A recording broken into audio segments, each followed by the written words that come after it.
पहाड़ी इलाके के छोटे से गांव चंद्रकोट में ठाकुर परिवार की बहू चलती थी। इस घर की मुखिया थी सास भवानी देवी, जिनका नाम ही लोगों के मन में डर पैदा कर देता था। पंचायत से लेकर पुलिस तक उनके कहने पर चलते थे। पति के मरने के बाद उन्होंने राजनीति संभाल ली थी और गांव की पहली महिला प्रधान बनी थी। उनका बेटा देव उन्हीं की छाया में पला बढ़ा था। उसकी शादी उन्होंने शहर की पढ़ी लिखी सामाजिक कार्यकर्ता नीलम से कर दी ताकि परिवार की छवि और मजबूत हो।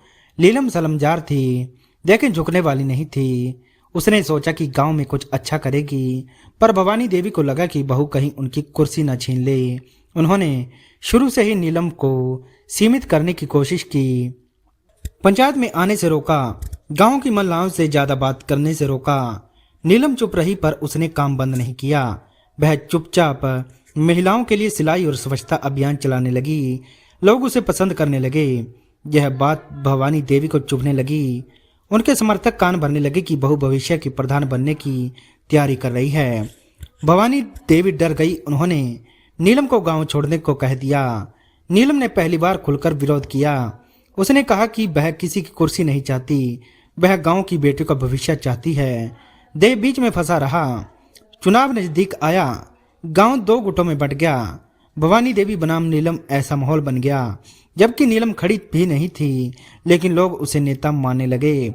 एक दिन भवानी देवी के खिलाफ भ्रष्टाचार का मामला उठा। लोग बोले नीलम ने ही उकसाया है। नीलम को धमकियां मिलने लगी। देव घबरा गया। उसने मां से कहा कि यह राजनीति परिवार तोड़ देगी। भवानी देवी पहली बार डरी। उन्हें लगा सत्ता की लड़ाई में उन्होंने रिश्ता खो दिया है।